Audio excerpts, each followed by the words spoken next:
A lot of researchers have done work in terms of what are some key elements for sound professional learning. And one person, Susan Lukes Horsley, has done an awful lot of research in terms of professional learning, particularly for math and science teachers. And she and her colleague Matsumoto have done an analysis of all of the other studies that have been done about professional learning in terms of math and science teachers. And they talk about these 4 particular things that are essential. One is that it's curriculum focused, and that doesn't just mean the curriculum document. It actually means that if we're doing professional learning around math teaching and learning, let's focus on thinking about math. So it's not just about thinking about the structure of a math classroom, but let's kind of get into what that math is and what does that look like and what does a continuum of learning look like. Another piece that they say is essential is focusing on student thinking.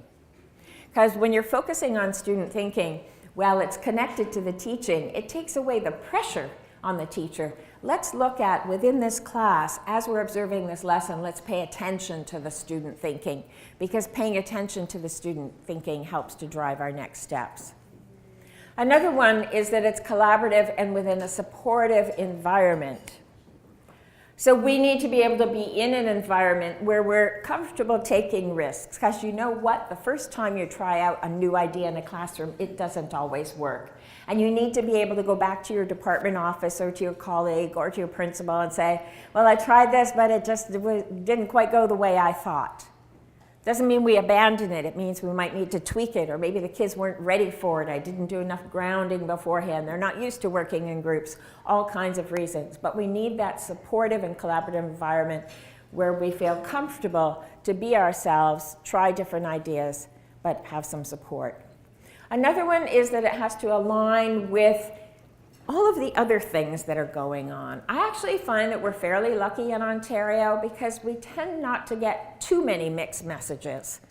So if I have a document like Growing Success, it actually aligns with me going to a workshop on what are sound assessment practices.